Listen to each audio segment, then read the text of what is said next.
안녕하세요. 마인드토피넛입니다. 악은 생명에 반대한다. 악은 생명력에 반대하는 것이다.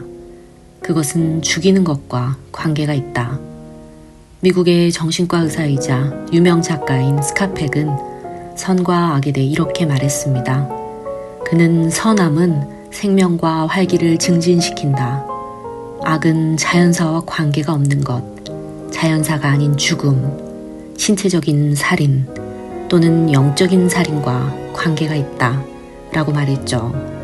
그는 악의 본성에는 두 가지 공통적인 특성이 있으며 그 첫 번째는 자기 기만, 두 번째는 타인을 조작하려는 특성이 있다고 설명했습니다. 첫 번째로 자기 기만은 악한 사람들이 공통적으로 자기중심적이며 강박적인 거짓말로 자신의 이상적인 이미지를 유지하려는 특징이죠. 두 번째 특성인 타인을 조작하려는 성향은 자신의 문제를 다른 사람 탓으로 전가하면서 타인에게 엄청난 고통을 유발하는 일입니다. 그는 악함이 개인적인 결함이나 지식의 부족으로 생긴다기보다는 의식적인 선택의 문제라고 꼬집었죠.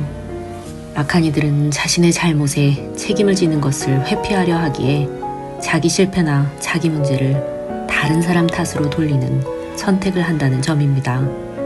우리는 선함을 선택할 수 있는 자유의지를 가졌기에 그는 악함이 의식적인 선택이라고 강조했죠. 악함은 자기 잘못을 인정하지 않고 기만을 통해 타인을 조종하려고 하는 방식입니다. 악한 이의 거짓말과 부정행위는 책임을 회피하고 남 탓을 하려 하죠. 시인인 마야 안젤루는 악의 문제에 대해 많은 질문을 던졌습니다. 그녀는 선과 악에 대해 우리가 상상할 수 없는 다른 차원의 힘으로 존재하는 것인지, 선과 악이라는 두 힘은 우주에 별이 탄생하기 전부터 투쟁이 아닐까라는 질문을 하기도 했습니다. 그녀는 직관적으로 선과 악의 갈등이 자아초월적인 신들의 영역이 아닐까 하는 질문을 제시했죠. 성경의 요한복음 8장에서는 사탄은 처음부터 살인자였다 라고 반복적으로 이야기하는 내용이 나옵니다. 용은 악의 원리가 이 세상에 만연하게 퍼져 있다. 악의 원리는 자아초월적이며 알코올과 같은 중독물질이나 잠재적인 중독 행동으로 시작되는 인간의 취약성을 통해 침투해서 악의 힘에 저항할 수 없는 인간을 완벽하게 통제하게 된다 라는 말을 남기기도 했습니다. 용은 이에 대해 분명하게 악마라는 표현을 사용했죠. 그는 중독 현상이 자아를 초월하는 악함, 악마와 맞닿아 있다고 설명했습니다. 신화학자인 케레니는 악의 원형에 대해 악은 언제 어디서나 우리 곁에 있으며 신과 인간 사이의 자연적인 관계를 독단적으로 방해하고 인간을 빠르게 죽음에 이르게 할 수 있다 라고 말했죠. 미국의 저명한 역사학자인 제프리 러셀은 악은 목적이 없는 무의미한 파괴다. 악은 파괴할 뿐이지 건설하지 않는다. 악은 찢지만 수선하지 않는다. 악은 잘라내지만 묶지 않는다.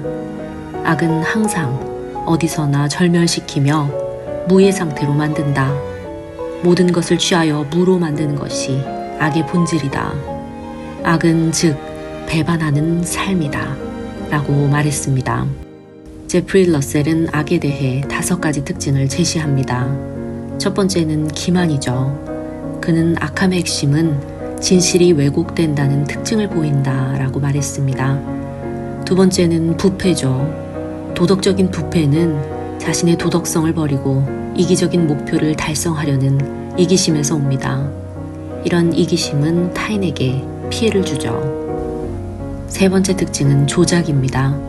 악한 이는 자신의 목적을 위해 타인을 이용하고 이용당하는 사람의 안위를 고려하지 않죠. 네 번째는 깊은 자기중심성입니다.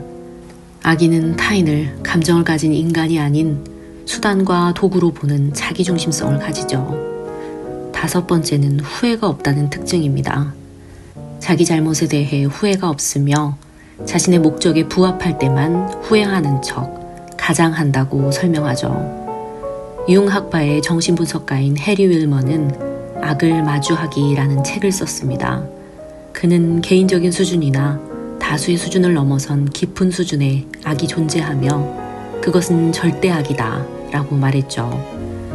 그는 우리가 개인으로서 절대적인 악, 원형적인 악의 근절을 위해 할 수 있는 것은 아무것도 없다 라는 말을 하기도 했습니다. 시인인 마야 안젤로는 내가 의심해왔던 것처럼 만약 악함이 인간에게 독립된 압도적인 힘이라면, 그리고 선함이 인간에게 독립된 압도적인 힘이라면 우리의 존재와 상관없이 저 무서운 선과 악의 혼란은 우주적인 수준에서 계속될 것이다 라고 예언하기도 했죠. 프로이트는 에로스와 타나토스, 삶의 본능과 죽음 본능에 대해 여러 번 언급했습니다. 그는 죽음 본능이 모든 인간의 내면에 보편적으로 존재하며 이는 비인간적인 자기 파괴적인 욕망이라고 말했죠. 약물 중독이나 알코올 중독, 도박 중독과 같은 다양한 중독은 이러한 죽음 충동을 강하게 보여줍니다. 죽음 충동이 한 개인에게 스며든 경우 무의식적으로 자기 파괴적인 행동을 하면서 자신의 무덤을 스스로 파게 되죠. 프로이트는 인간이 매우 취약하며 인간의 내면 속에 매우 어둡고 위험하며 무서운 어떤 것이 있음을 감지하고 이를 죽음 본능, 즉 타나토스라는 개념으로 설명했습니다. 우리가 악마, 악함이라고 말하는 단어의 어원, 악마적인이라는 단어는 문자 그대로 의미가 찢어버리다 라는 뜻을 가지고 있죠. 악은 모든 것을 찢고 파괴하려는 특성을 보입니다. 융학파의 분석가인 아돌프 크레이그는 절대 악이라고 볼 수 없는 사이코패스의 경우 삶의 충동인 에로스에 영구적인 결핍을 보이며 만성적으로 치유 불가능한 결손을 갖는다 라고 말했습니다. 다시 말해서 그들은 사람들과 진정한 관계를 맺고 협력하는 기능이 선천적으로 결핍되어 있기에 우리가 할 수 있는 일은 아무것도 없다고 설명했죠. 심리학자인 콜벳은 악이 어린 시절 정서적 또는 신체적인 학대로 드러날 수 있으며 아이의 자존감과 정서적 안정이 깨졌을 때 파괴적이고 악한 행동으로 드러날 수 있다고 설명합니다. 아이가 성장하면서 충분한 정서적인 지지와 애정을 받지 못하면 불안과 불신이 자라나고 이것이 파괴적인 동기로 발전하죠. 어린 시절 정당하지 못한 불평등이나 억울함, 억압은 아이에게 파괴성을 심어줍니다. 융심리학에서 이런 억압된 억울함, 분노는 스스로 받아들이기 어렵기에 그림자의 형태로 개인의 무의식에 억압되죠. 억압된 그림자는 개인이 의식하지 못하는 채 타인에게 투사되어 타인을 경멸하게 됩니다. 이 때문에 타인을 비난하거나 이유 없이 공격하려고 하죠. 콜벳은 이런 자신의 분노가 쌓인 그림자의 투사가 악한 행동의 근원이 될 수 있다고 말합니다. 악을 줄이기 위해서는 자신의 억울함, 분노가 그림자 안에 통합되어서 무의식에 쌓여 있음을 인정하고 의식하는 것이 필요하죠. 이렇게 어둡고 불편한 그림자를 인정하면 무의식에 억압되어 타인에게 투사되는 것을 막을 수 있습니다. 작가인 리델은 많은 신화와 이야기 속에서 악에 대해 연구했습니다. 그는 악이 파괴적인 힘으로 다룰 수 없으며 오직 피할 수만 있다고 설명했습니다. 그가 설명하는 악함에는 약물이나 알코올 중독, 도박 중독, 불건강한 관계 중독과 같은 인간을 파멸에 이르게 하는 중독도 포함됩니다.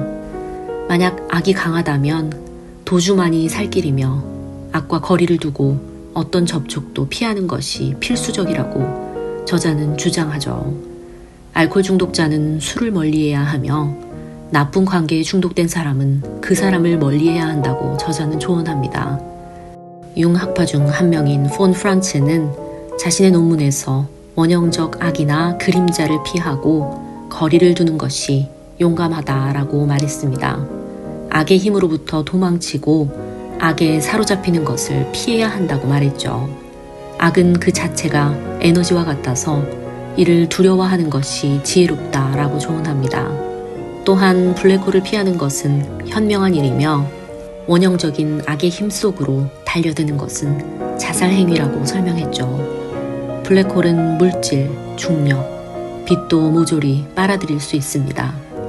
약물 중독이나 알코올 중독, 나쁜 관계, 나쁜 습관, 태도 등 자신을 희생시킬 수 있는 모든 것들과 거리를 두려고 노력해야 하죠.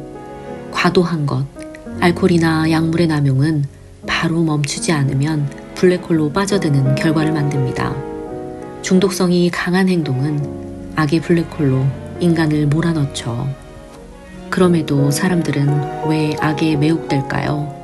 악에 빠져드는 사람들은 현실감을 잃고 환상이나 중독에 빠진다는 공통점을 가집니다. 그들은 모두 엄청난 파워와 권력, 상상을 뛰어넘는 자유와 높은 지위, 뛰어난 능력과 명성을 꿈꿉니다. 인간의 어두운 그림자는 언제나 우리가 신적으로 완벽해질 수 있다는 환상으로 인간을 유혹하죠. 성경에서도 악마는 권력과 재물, 전능함을 준다면서 유혹을 합니다. 많은 악인들이 악행을 하면서 또는 중독에 빠져서 탐닉할 때만 자신이 전능하다는 자신감을 느낀다고 말합니다. 그들은 강력함, 황홀함을 원하죠. 악행을 하거나 중독에 빠질 때 인간은 거짓자아와 연결되며 거짓자아의 완벽함과 전능함을 영원히 갖고 싶다는 욕망을 품게 되죠. 이것은 스스로 악의 문으로 들어가는 시작입니다. 자신이 인간임을 잊어버리고 신과 같은 전능함, 완벽함을 꿈꾸는 유혹에 시달리는 경우 자기애적 환상에 시달리며 이에 중독되죠. 나는 특별한 선택을 받은 인간이며 더 권리를 가져도 되고 다른 사람들과는 다르다는 망상은 매우 중독적입니다. 악의 그림자와 자신을 동일시하는 사람들의 대부분은 매우 자기중심적이며 나르시시즘적인 특성을 보이죠. 악함을 택하는 사람들은 거짓자아의 손을 잡는다는 공통점이 있습니다. 거짓자아는 거짓 페르소나죠. 세상 사람들에게 그럴듯하게 보이기 위해서 만드는 이상적인 거짓자아. 거짓자아를 진짜 자기라고 믿게 되면 진짜 자아는 점점 숨게 됩니다. 자신이 만든 꼭두각시, 거짓자아와 사랑에 빠지고 진짜 자아는 무시하게 되죠.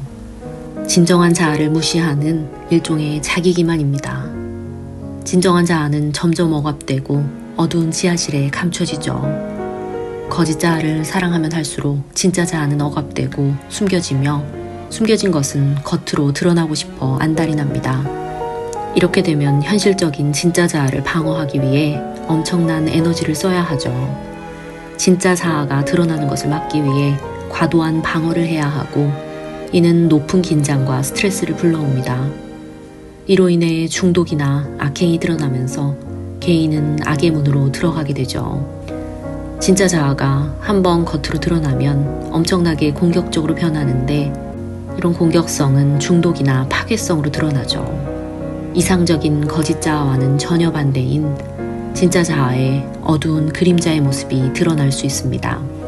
지나친 것은 언제나 탈이 되죠. 지나치게 이상적인 거짓 자아 또는 완벽성에 대한 갈망은 오히려 인간의 추악한 그림자를 만들어냅니다.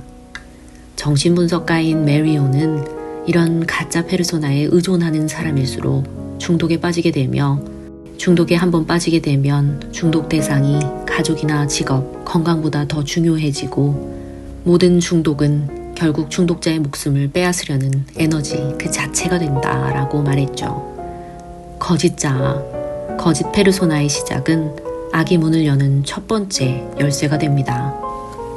악성 나르시시즘 역시 거짓 자아를 내세우면서 진정한 자아는 점점 축소되고 개인은 점점 악행이나 중독에 시달리는 현상을 보이죠. 거짓 자아, 거짓 페르소나는 개인을 완전히 사로잡습니다. 거짓 자아는 영혼의 사망 선고죠. 거짓 자아는 가정, 친구, 커리어의 사망을 의미합니다. 죽음에 이르는 잠재력, 개인을 파멸시키는 힘을 갖고 있죠. 완벽하고 전능한 신이 되려는 환상, 완벽한 거짓 페르소나를 내려놓고 우리 모두가 함께 할 때 의미 있는 평범한 한 인간임을 직시해야 합니다. 법륜 스님은 늘 우리가 들풀 한 포기와 다를 바가 없다고 말씀하셨죠. 인간의 한계와 평범함을 직시하고 모두가 다 같이 어우러질 때 아름다운 것이지 혼자만 완벽할 때 아름다운 것이 아님을 알아야 할 시기가 아닐까 합니다.